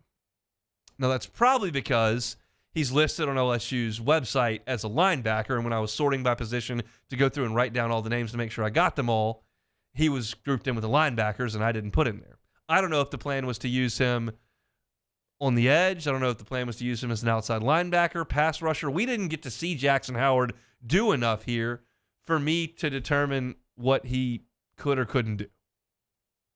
But that's a position group that is looking for impact players. The depth's not quite where it needs to be, and I don't know that the talent is where it needs to be. But you're looking at a couple of guys with really good recruiting profiles and really good measurables in Quincy Wiggins and Jaxon Howard that have moved on. I don't know how much he was doing this spring. I don't know what the case may be back at home or in school. I just know that Jaxon Howard is planning to move on.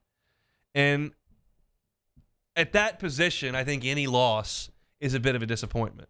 We don't know what LSU is going to be able to do in the transfer portal. This is kind of still the wild, wild west a little bit. I feel like we've got a pretty good handle on what the December and January transfer portal and recruiting cycles are like.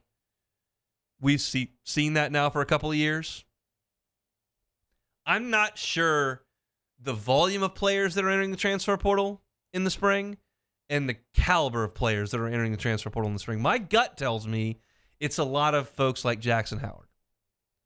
I think the quarterbacks and the impact all-conference dudes looking to go play at LSU or Georgia or USC, those guys are making that leap after they've played a season, played well, and won a new opportunity in December and January.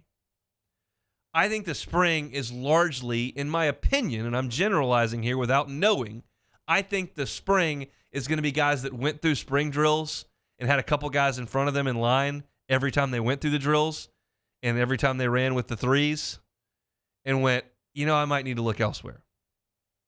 That's my guess as to what April's going to look like. Maybe I'm wrong. Joe Burrow committed to LSU in the summer. It can happen, but that's just my guess. I couldn't tell you if Jaxon Howard is going to be a first-team All-American or never play a meaningful down for a Power 5 team. But I think this, when I look at it from an LSU perspective, a little bit of a bummer because of a position of need, but we don't really know. And then when I look at it from a national perspective, it's like, this is the kind of guy that's going to be in the transfer portal. Now, Bear Alexander, who we talked about yesterday, is a really high-profile guy. Now, more of that is because of his recruiting profile than his monster production on the field. But that's a noteworthy name. I get the sense that a lot of people who are looking for playing time are going to be moving on in the spring. And the question is, are those guys who weren't maybe going to cut it where they were going to be able to cut it where they go? We'll just have to see what that looks like. Jaxon Howard, if you just missed this, just redshirted last year, 6'4", 245-pound linebacker / defensive end, has announced that he's going to enter the transfer portal at the conclusion of spring football. I'm sure he'll finish out the semester here at LSU and then look at his options moving forward into the summer so that he can get into a summer situation in a fall camp and be ready to play next year. So as more news starts to progress on that front, we will certainly let you know about that. Moving right along here on a Wednesday edition of the Hunt Palmer Show, the Saints are hosting some folks in advance of the draft. One of them's a running back at a high-profile school.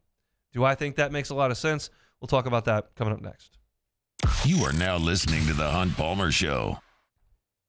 ESPN Bet is ready to take you through all the huge sports moments this spring, and there are a lot of huge sports moments this spring. The exclusive sportsbook of ESPN has it all, including offers and promotions from Scott Van Pelt and Stephen A. Smith.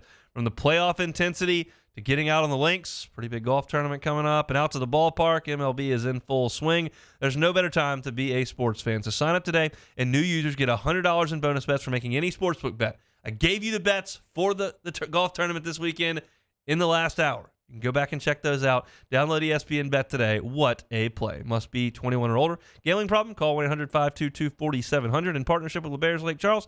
Terms and conditions apply. See app for details. In times of need, get a full list of phone numbers, websites, and other important emergency information on the Demco Stormwatch page at 1045ESPN.com.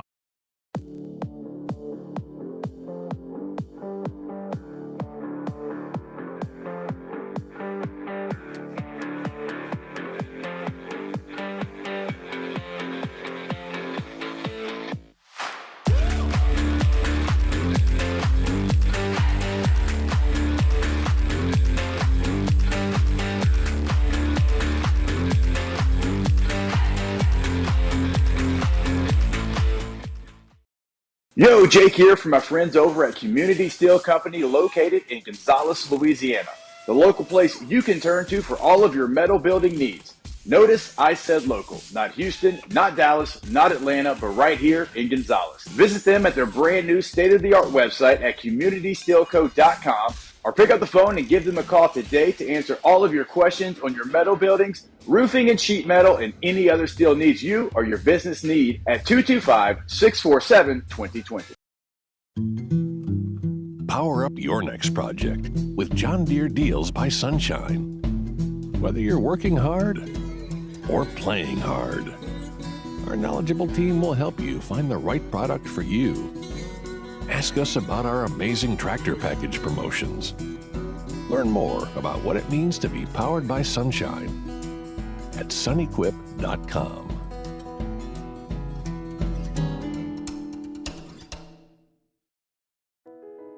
I've been doing business with Luba for 25 years. They're dependable, trustworthy. It's just the attention to detail with our clients. Our folks have years and years of experience. They're highly trained professionals, but many companies have that asset. What I'd like to think makes Luba a bit different is that we use those talents in a way that truly is dedicated to serving the needs of the folks who depend on us. Jerry and Benny Payne began Central Plumbing Company out of their driveway in Tanglewood subdivision. 50 years later and 4 generations down the road, we continue to serve Baton Rouge and the surrounding areas for all of their plumbing needs. Residential, commercial, industrial, or hospitality, Central Plumbing is here 24/7, 365. We want to thank our customers, family, and friends for 50 years of success. And looking forward to 50 more. There it is, the extra mile, on the border of expected and extraordinary for those willing to go further, like vans customized for work or play, with safety and tech to keep you connected, supported by a 5-star sales, service, and finance team, and backed by the 1-star you know. So go the extra mile. It's never crowded because so few on Thursday's OTB. Welcome in the head coach of LSU softball, Beth Trina, and the head coach of LSU baseball, Jay Johnson. Can the Tigers right the ship? Plus, only a couple more days till the spring game. What should the expectations be? Off the bench, 7 to 10 a.m., 104.5 ESPN.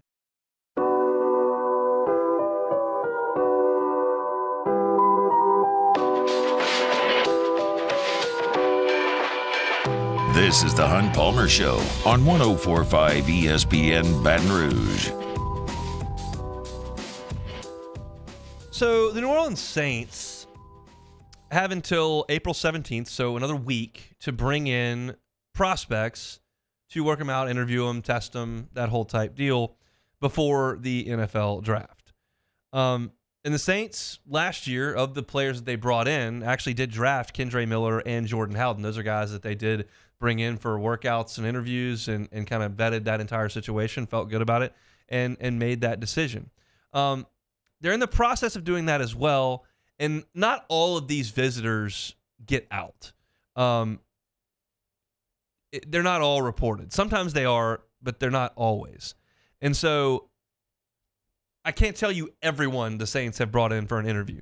There's an aggregate at Pro Football Network that is putting these together. The Saints actually have the smallest number on this list of names. There are some teams that have got 8, 10, 12, 14 players that they've reportedly brought in. The Saints is sitting at 4.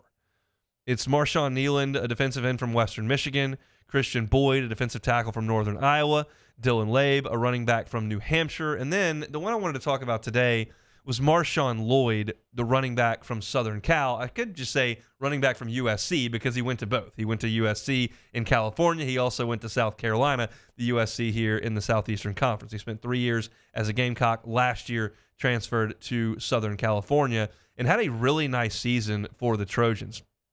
He played in 11 games, had 116 carries, so just over 10 carries a game, 820 yards on 7 yards per carry.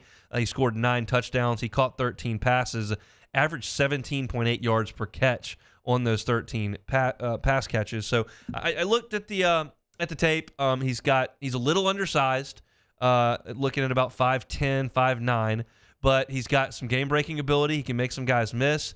And I think drafting a running back is a reasonable thing to do for the Saints in this draft.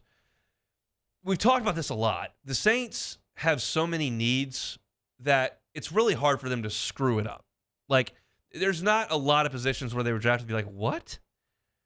I think if they drafted a cornerback, I would maybe raise my brow a little bit. But outside of that, like, you can pretty much draft almost anywhere. In my opinion, Alvin Kamara is not going to be on the next really good Saints team. In my opinion, Jamal Williams is not going to be on the next really good Saints team. Those two guys are at the back half of their careers, and I don't think the Saints are going to have a great year next year. That's my opinion. Marshawn Lloyd and Kendre Miller could be, and they'd be cheap in the short term. I think the Saints getting a young, affordable running back makes some sense. I know they did it last year with Kendre Miller, and we don't really know what Kendre Miller is. He missed too much time. There were flashes.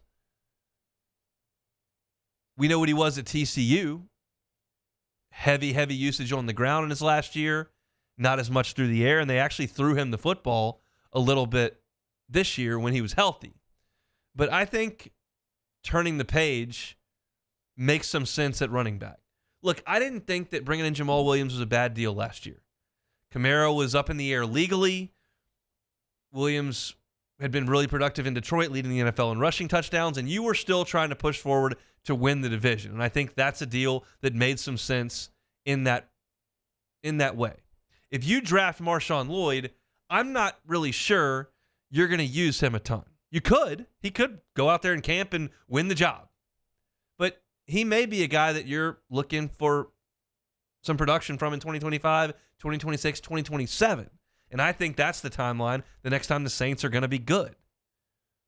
So anything that you add that is cheap and may help you in the future, but certainly doesn't hurt you in the future, I'm for.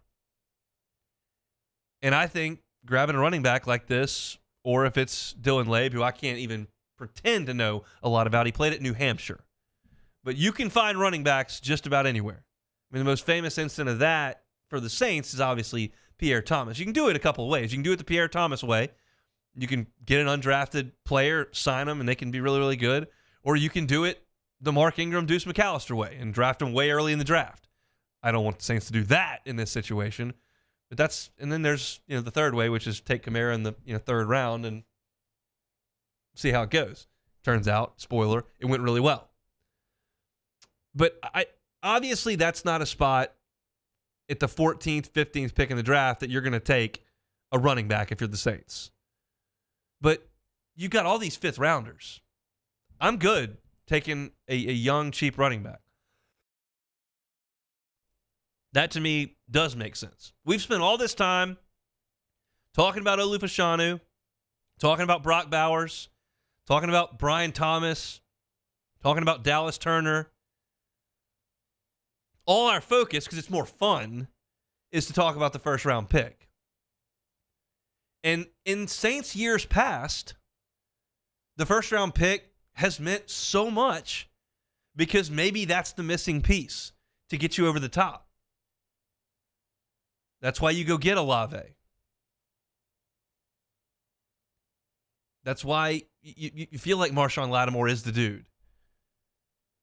You thought maybe you could fill in Trevor Penning and he would be the left tackle, and that would be a huge piece to you winning the division.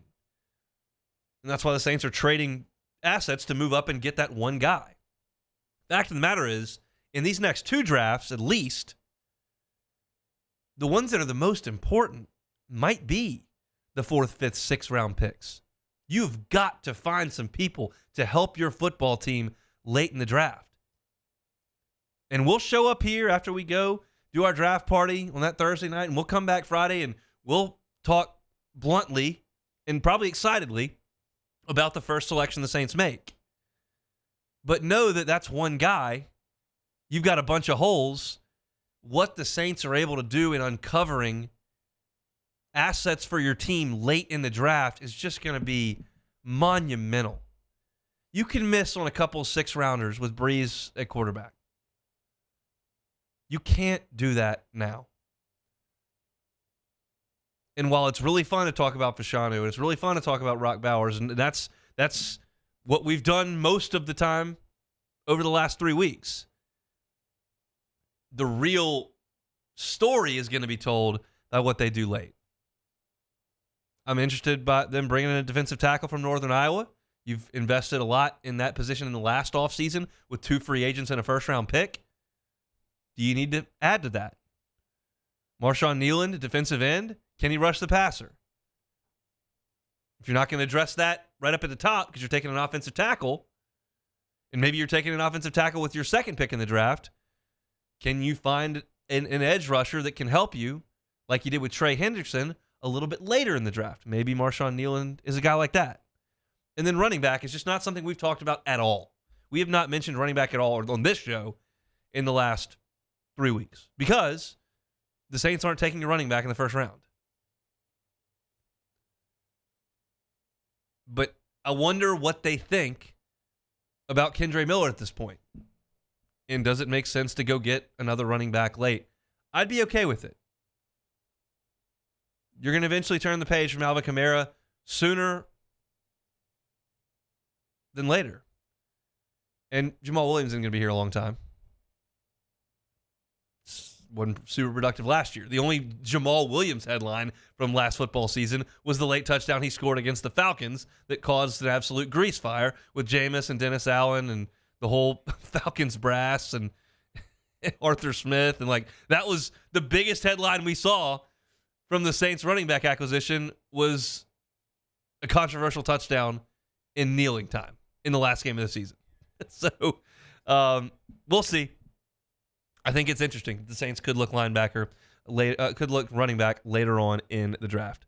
If you're looking for Saints content, we got you covered. Hunt on Saints, where you can find it on YouTube. Appreciate y'all if you'd subscribe up to the channel. Our followers really grown over the last year since we launched the channel. Comment, like, subscribe, all that. Your Saints content can come right to your homepage there on YouTube if you give us a follow there. Incidentally, if you're looking for LSU content, which most of you are, Hunt on LSU is a great spot there on YouTube as well. We're moving right along here on a Wednesday. Come back with us.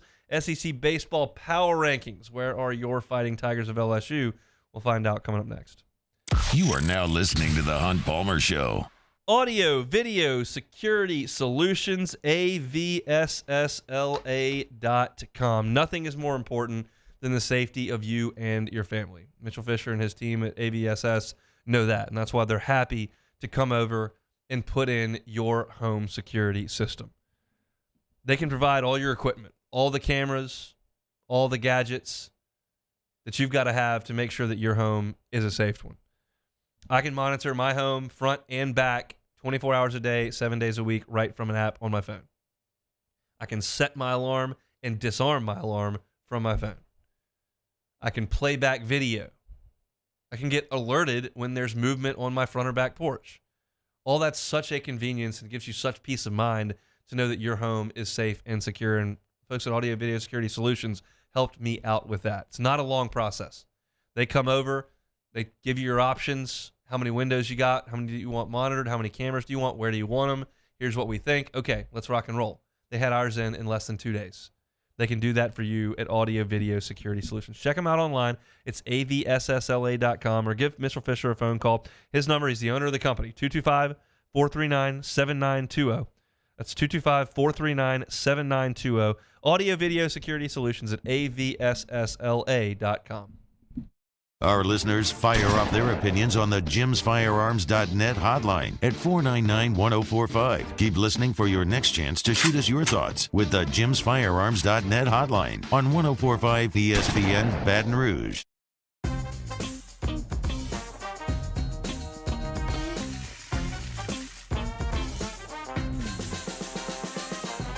The best kept secret in town is out. Discover Tallulah at the Renaissance Hotel on Bluebonnet.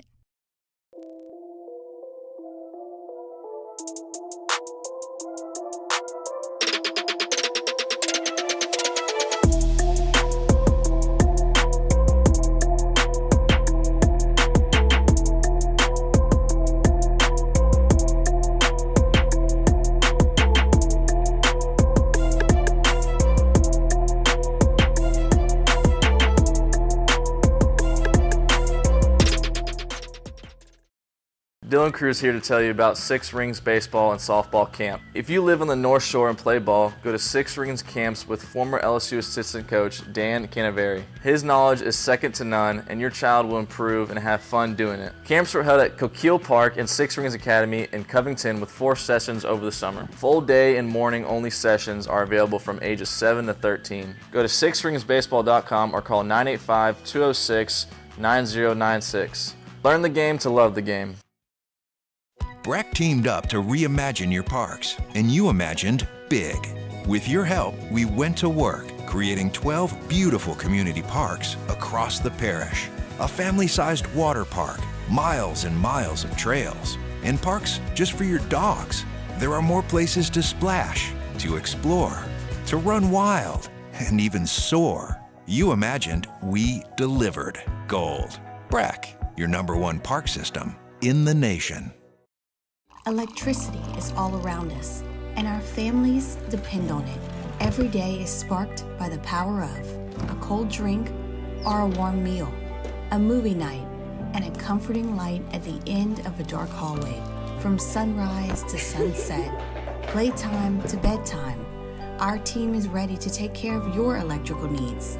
Even in the case of an after-hours emergency, the light in your life shines brighter with Mr. Electric.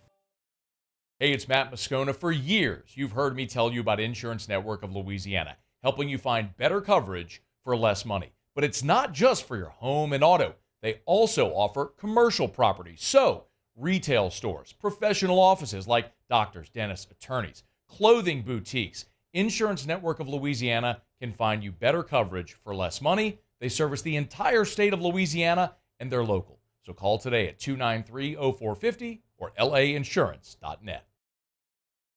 At Relief Windows, we're more than windows. We're windows, doors, hardy plank, and vinyl siding. But our #1 product is always customer satisfaction. Visit us online. Hannegriff, join us for the Thursday edition of Live at Lunch from the original walk-ons Burbank and Nicholson. Dwayne Colucci from Las Vegas. Matt Humans and Randy McKay makes an appearance on Thursday. Live at Lunch, 11 a.m., 104.5 ESPN Baton Rouge.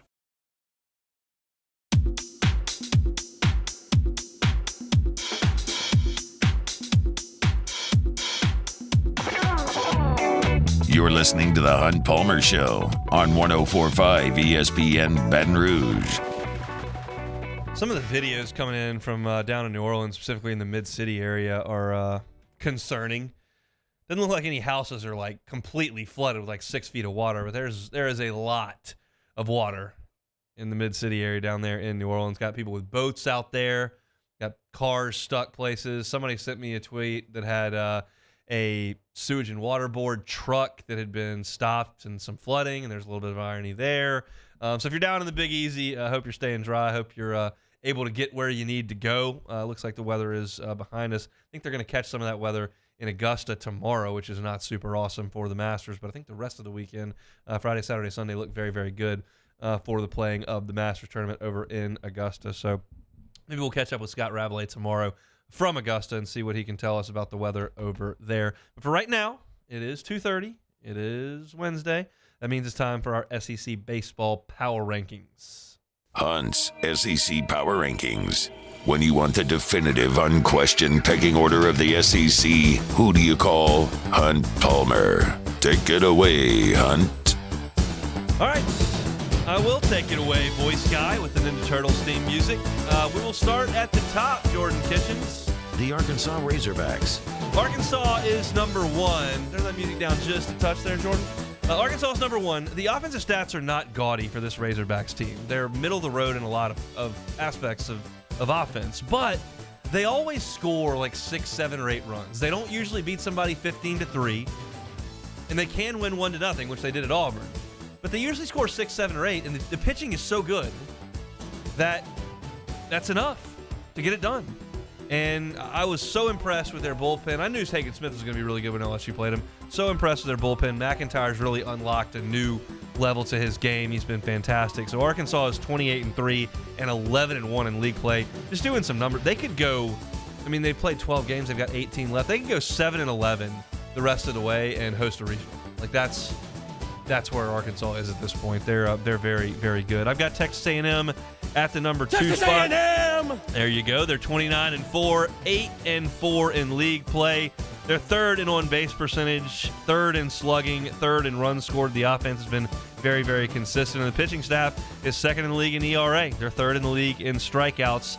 Big weekend in College Station this weekend as Vanderbilt comes to play Texas A&M. I'm a believer in this Aggies team. I think they're very good. The pitching does not necessarily scream MLB scouts, please come to Bluebell Park and watch this, but it does win, and their offense has been fantastic, and 2 of the guys in that lineup do scream, or 3 actually, with Krahovic, the freshman. 3 screams like, get to Bluebell Park and draft us. They're that good offensively. So A&M is at number 2. Number 3. The Tennessee Volunteers. The Vols to LSU gets in Knoxville this weekend. Vols are 27-6, 7-5 overall. They hit 14 home runs against Auburn this weekend. 14. They are tied with Georgia in home runs. They have 18 more doubles than the second-place team. It is a team that slugs and slugs and slugs. It's Christian Moore. It's Blake Burke. When he was healthy, you had third baseman Billy Amick playing great. And the pitching's been okay. It's not Dolander and Burns and Beam like it was a couple years ago, but it's okay.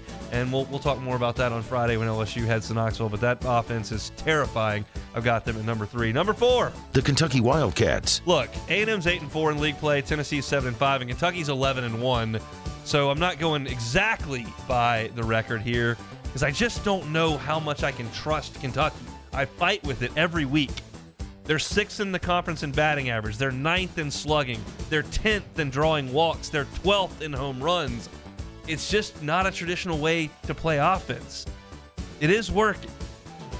Now, the pitching is so odd to me because they're 3rd in the SEC in ERA and they're last in strikeouts. You just don't see that very often. But they're 2nd best in terms of home runs allowed and doubles allowed, so they haven't given up a lot of hard contact. They're just living off soft contact. That'll win you games. You can do it consistently.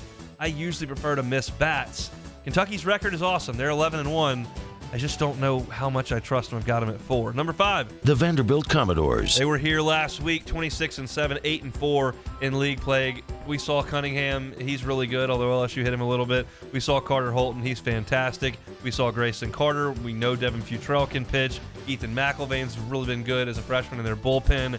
It's just a really, really good pitching staff. And they got swept by South Carolina, but outside of that weekend, they're 8-1. So I don't know if that was just a bad weekend, if South Carolina found something. I don't know what happened in Columbia that weekend, but Vanderbilt I think is pretty dadgum good. I've got them at 5th. Number 6. The Mississippi State Bulldogs. The Mississippi State Bulldogs are 6-6 in league play, but they've played a tough stretch. They're getting Nick Dome back, which is big. Mississippi State, remember, in the SEC opener LSU played there, he wasn't able to go. They're playing in Ole Miss in Oxford this weekend, and they're hosting Auburn next weekend. If they take care of business against those two teams who have the worst record in the SEC, then they can enter the hosting discussion here. I mean, they can win 5 of 6 there and get to like 11-7. That's in hosting conversation. Big 2 weeks coming up for Mississippi State after they've dealt with LSU and dealt with Texas A&M and dealt with Florida. Ole Miss is not great. Neither is Auburn. We'll see what they can do over the next 2 weeks. I can't believe I'm saying this, but number 7. The Florida Gators. Florida is atrocious in the midweek. Atrocious. They are 4-6 in midweek games. They've lost 3 of those to Florida State, 2 of them by the run rule. They've also lost to Jacksonville, Central Florida, Stetson. They're dead last in the ERA, in the SEC and ERA. I mean, this is just a Florida team that can't pitch it. Their ace goes on Sunday. They can't really figure out the other days. Liam Peterson, ERA over 8. Cade Fisher, ERA over 6.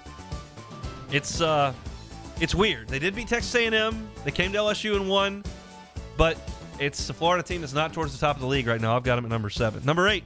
The South Carolina Gamecocks. South Carolina also 6-6 in league play. They lead the SEC in walks drawn, but nothing else on their offense really stands out. Problem I've got with South Carolina as we sit here is they've got 6 weekends to play in SEC play. Arkansas is included in that. Kentucky, who's 11-1, is included in that. At Tennessee is still included in that. That's 9 really, really difficult games for South Carolina. We'll see. I don't know how much I trust this South Carolina team either. They're in the middle. Number 9. LSU Tigers. Your LSU Fighting Tigers. They are 3-9, so when you look at the record, it doesn't add up. I do think Luke Holman's very good. I do think Griffin Herron's very good, and I would put that up against most teams at the start of a weekend. I do think Jared Jones is good. I do think Tommy White is good. I do think Mac Bingham is good. They got to find something else. They're in a logjam with Mississippi State, Florida, South Carolina, Alabama, Georgia. That's kind of a logjam in the middle. LSU's not in the class of Arkansas. I don't believe they're in the class of Texas A&M. I don't think LSU's in the class of Tennessee. And right now, it doesn't look like they're in the class of Kentucky. That's the top of the league.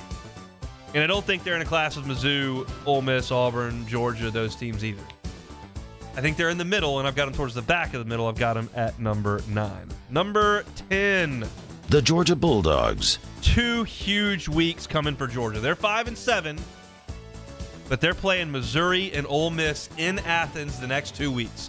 That is 6 games against 2 of the worst teams in the league. They've got to figure it out these 2 weeks. If they can do that and find a way to win 4 games in 2 weeks, all of a sudden they're in good shape to make the NCAA tournament. If you don't, there's a lot of tough stuff coming on the back end. So big weekend for Georgia. Number 11. The Alabama Crimson Tide. They beat Tennessee in a 3-game series to open SEC play. Alabama did. Since then, they're 2-7. Their sizzling offense has cooled off. They only scored 3 runs total at Kentucky. Now, it was cold, and that's not a great place to hit when it's that cold. But this is a team that was built on offense, and the offense has scuffled a little bit of late. I've got Alabama down at number 11. Now you get to the 3 teams that I think are the worst in the league. We start at number 12. The Auburn Tigers. Auburn's 2-10 in league play. They do have the toughest 15-game stretch to start SEC play of anybody in the league, and that does include LSU. Because Auburn started this year with 5 series at Vanderbilt, not fun. Arkansas at home, not great. At Texas A&M, really unfun. Tennessee, and then they'll play Kentucky this week. That's the top of the league by my count. Literally, that's the 5 teams I have at the top. And Auburn will have played them all at the front. The back half is at Mississippi State, at LSU, home Ole Miss, at Missouri, home Bama. They can make some hay, but it's the same conversation we've had with LSU. You're 2-10. You almost have to win every game to be relevant at that point. I don't think Auburn will do that. They don't do really anything great. I like Ike Irish a lot, but outside of that, it's just not a very good baseball team. Number 13.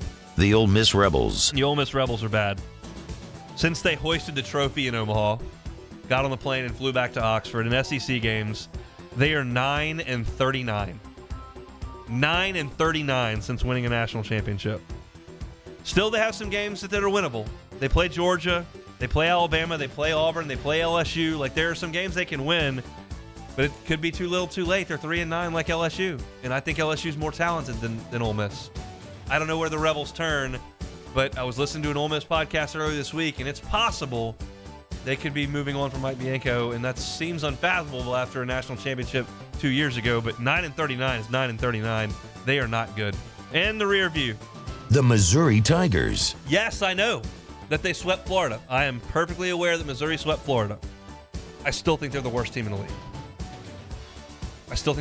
league. Mississippi State stunk last year. They beat the national champs 2 out of 3. That's SEC baseball power rankings right at the end of the music bed there. Just to add some color to Missouri there. Look, they're hitting 20 points worse than 13th in the league. They're obviously 14th. They have 33 home runs in 34 games. That's 50. It's 40 behind the top of the SEC. They're just not good, and I think they're the worst team in the league, and I will stick to that even after a really good weekend sweeping Florida, who got knocked down a little bit. So your SEC baseball power rankings starting at the top. Arkansas, number 1. A&M is number 2. The Tennessee Volunteers, who LSU will visit this weekend, is number 3. Kentucky checks in at number 4. Vanderbilt is number 5. The Mississippi State Bulldogs come in at number 6. Right in the middle, the SEC, number 14 is number 7 is Florida. South Carolina at 8, LSU number 9, Georgia number 10, Alabama at number 11, the Auburn Tigers at 12, Ole Miss at 13, and Missouri comes in at 14. So if you're LSU, I'm looking at this, and what's left on your schedule? Well, you got to play Tennessee this week. They're number 3. You got Missouri, they're 14. You got Ole Miss, they're 13. You got Auburn, they're 12. That's the bottom of the league. Then you got Alabama, who's 10. And you got Texas A&M, who's 2. So you play in Alabama, who's number 11. Sorry, you play the bottom 4 teams in the league by my estimation. You've also got to play 2 and 3. That's where it sits from Hunt Palmer's perspective. Got to start on Friday on Rocky Top against Tennessee, who I've got ranked number 3 in the power rankings. All right, if you got some thoughts on that, you can drop them in the Bayou Ford YouTube chat there on our YouTube stream. You can shoot me a tweet on Twitter as well. Always curious in your reaction to SEC baseball power rankings. All right, we got one more break. We'll take it, come back, play some Take It or Leave It, and get on down the road. It is the Hunt Palmer Show.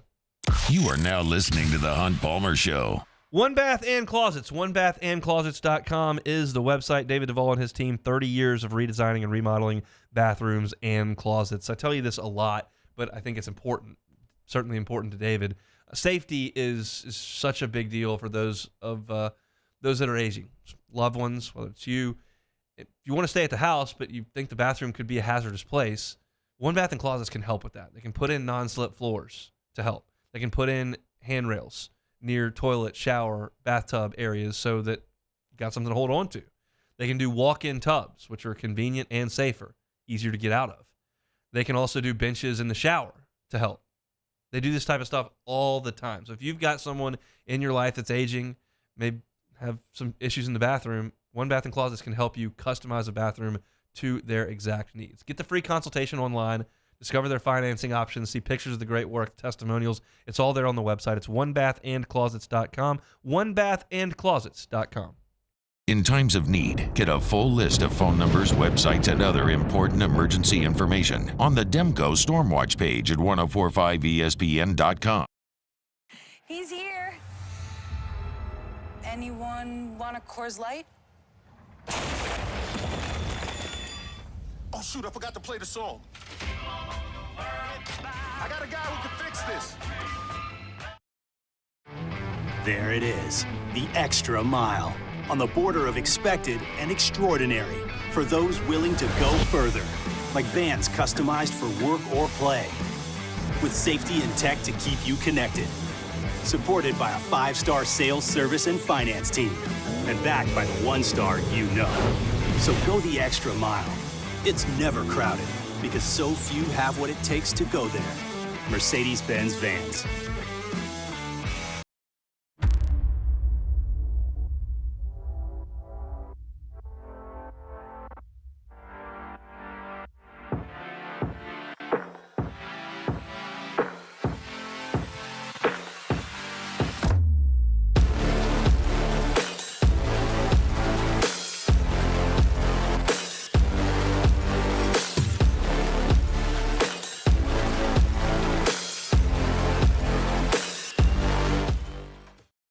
Yo, Jake here from my friends over at Community Steel Company located in Gonzales, Louisiana.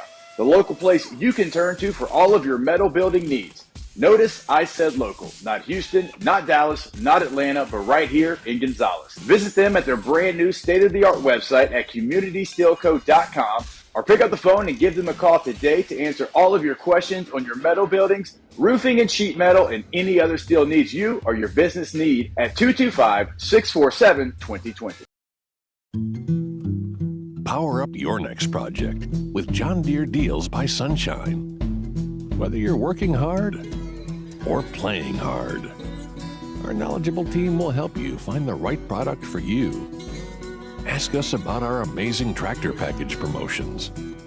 Learn more about what it means to be powered by sunshine at sunequip.com.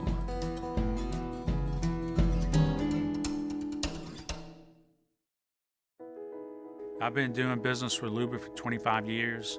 They're dependable, trustworthy. It's just the attention to detail with our clients. Our folks have years and years of experience. They're highly trained professionals, but many companies have that asset.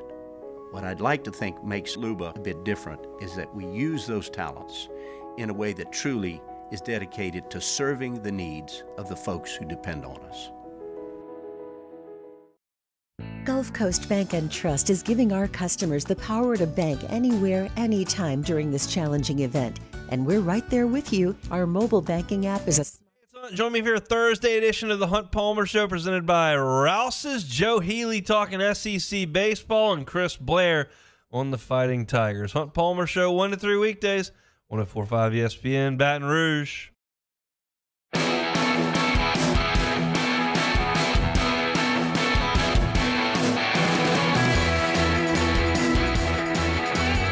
You're listening to the Hunt Palmer Show on 104.5 ESPN Baton Rouge.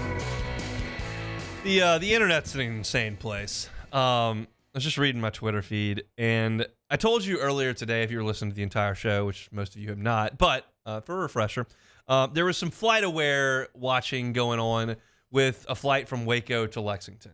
Like, oh, that's Scott Drew flying from Waco to Lexington and he's going to take the Kentucky job. Scott Drew's the guy. Like, that's what we do now. We stare at the FlightAware and track jets. So potentially in response to that, Scott Drew tweeted out 2 hours ago a picture of him at a lunch spot in Waco. And he tweeted out, "Great lunch in Waco on a rainy day. No better friend and supporter than Eric Shiro and Alliance Bank." And it's probably a booster or whatever, and they're having lunch. Well, in the picture, there's a TV way in the back corner that's like cut off. And it's very clearly got Family Feud on the TV. And somebody went to the lengths of taking the answers that are currently on there. It's fast money, you can tell. And they're looking at the answers, and they Googled it and found out that that episode aired in 2020. So they think it's a fake. Now, somebody's responded and said, for anybody that's somehow doubting that Scott Drew is in Waco, Mi Casita restaurant employee told me he came in around 12 and had lunch. So we got people checking Family Feud answers from 5 years ago. We got people reporting where he's eating lunch or where he's not. It's silly season in Lexington. I'm here for it. As I said on Monday, I don't really care who Bama hires as their basketball coach. I don't really care who Auburn hires as their basketball coach. I don't really care who Georgia hires as their basketball coach. Kentucky's basketball coach is interesting to me, and we'll see if Scott Drew is it or not, and maybe watch some Family Feud in the process, I guess. All right, let's take it or leave it. All right, Hunt. Make sure I get the music straight. It ain't too loud. You're good? All right, take it or leave it. Sergio Garcia spoke about the state of golf yesterday, saying, "I think the game is in a perfect spot. The professional game, maybe it's a little bit more separated, mostly because of the media. Not so much because of the players. But I think the game itself is in a great spot. Take it or leave it." I will leave it. Just more absurdity from people that just don't understand. Now, Sergio's never really understood it. He's always been a little bit of a whiner, a little bit of a brat, just knocking sand all over the bunkers. He's always just been a malcontent. And to suggest that the professional game is separated because of the media and not the players is preposterous. You literally took money and separated from the PGA Tour. If you would like to blame the PGA Tour for that, great. You can't blame the media. You did it. You literally did that. If 15 of the best NBA players split off and went and played in Italy and Dubai and China and Australia, that would not be the media's fault that the game split in half. I can understand some of these guys' thoughts on LIV. Some of them have well thought out agendas or preferences. Like, I understand what Phil Mickelson is doing. I hate it, but I understand it. This is just patently wrong. That the game is in a great place because Rahm and Koepka and DeChambeau and Cam Smith and Leishman are playing over here, and Spieth and Rory and Scheffler and Justin Thomas and Tony Finau are playing over here. That's not good. They need to be playing together, which they are this week, but it's not in a good spot. It's in a terrible spot. And you are a large reason for that. Now, you can say whatever you want about the tour and that it's unfair and all that kind of stuff, like Mickelson does, and I'll listen begrudgingly. Don't tell me the media split golf in half. That's insane. All right. So the next take it or leave it. The Eagles will face off against the Green Bay Packers for the first ever regular season game in Brazil on September 6, 2024. The first time in over 50 years as an NFL game will be played on a Friday night of opening weekend. But here's the kicker. It will be streamed exclusively on Peacock. Now, do you see that, with the Peacock and the Amazon, do you see the NFL keep giving out these exclusive rights to these TV deals? Take it or leave it. Well, take it because they obviously are doing it. I just don't need this. I've said this a million times. I don't need to see him play in Brazil. I don't need him playing in Frankfurt, Germany. I don't need him playing in London. I don't need him playing in Mexico City. But I know the dollar always wins. The dollar always wins. And Roger Goodell's plan is to make the NFL a global game because there's more dollars in the globe than there are in the 50 states. But it's tough on travel. The folks that go don't know the rules or what's going on. Hester's talked about this a bajillion times. And it creates weird TV windows. This is a weird streaming situation. I just don't need it. You can play on Sundays on Fox and CBS, and I'm good. But I'm not calling the shots, and dollars always trump it. That's why we're eventually going to get a team that moves to London, that screws a franchise in a city out of half their home games or all of their home games. I don't like the whole thing. I think it is bad for the NFL fan because the Eagles and Packers is a great game. Yeah, story. And whatever fan base is losing a home game here loses the ability to go watch their team play at home because they got to go play in Rio de Janeiro for money on Peacock. I don't like it. I think you are hurting the American fan who has created this league to try to wrestle dollars out of Brazil and Germany when they don't care. I don't like it. I don't. No, I feel you. Okay, track and field becomes the first sport to pay, like a cash prize at the Olympics. So if you get gold in the Paris Olympics coming up, that will be $50,000. You take it or leave it. You like this move? I'll take it. Yeah, I'm good with it. I'm more of a swimming guy in the Olympics, but I do watch the track and field. And I think it's great that they can win money by winning. Obviously, you get a gold medal. The endorsement deals that follow should be pretty lucrative for you. But if you're going to throw $50,000 on top of that, I think that's a good thing. So, yeah, I'll take it. Alrighty then. Tiger Woods will withdraw. Well, will he withdraw from the Masters as he did earlier this year at the Riviera? Take it or leave it. I'm going to leave it. He doesn't look great, but he he's going to fight through this thing. He's catching a break on the weather because it's not going to be in the 40s like it was last year. He was really struggling last year. The weather's going to be in the 70s and up towards 80 degrees. That helps him be able to be a little bit more flexible. He's got something on his mind this week, I think, and we'll get to that here in a second. But I don't think he's going to withdraw. I don't know if he'll make the cut, but I don't think he's going to withdraw with pain. I think he's going to find a way to get through it like he did last year. So, Hunt, if you had to, let's say, put a number on it, how much would you say Tiger has left in the tank at this point? Not much. I mean, almost zero. So he needs to gas up. They just doesn't. His body's failed him. Like there's too many surgeries, too much age. It's just too much. Got one more? Nope, that's it. All right, we got. We'll talk about a little bit about the Masters. I mentioned that there's something else for Tiger to play for. It's the cut. He will break the record for most consecutive cuts made at the Masters if he makes it this year. And I think that might be like the last record that he could actually set. I don't know that he's going to win again, which would break Sam Seen's record. He's not going to catch Jack Nicklaus. I think the last record he could potentially get his most consecutive cuts made at the Masters, passing Fred Couples. We'll see if he can do that starting tomorrow. If you missed any of today's show, always invite you to catch it on demand. We're back tomorrow, same time, same place. Matt's going to drive you home next one after further review. It's been the Hunt Palmer Show. You are now listening to the Hunt Palmer Show. Elevate brand visibility, ignite customer engagement with the power of radio and digital advertising combined. Guarantee Digital Media brings the two together as a trusted media partner in Louisiana for nearly a century. Claim your free digital audit at guaranteemedia.com. Gulf Coast Bank and Trust is giving our customers the power to bank anywhere, anytime during this challenging event. And we're right there with you. Our mobile banking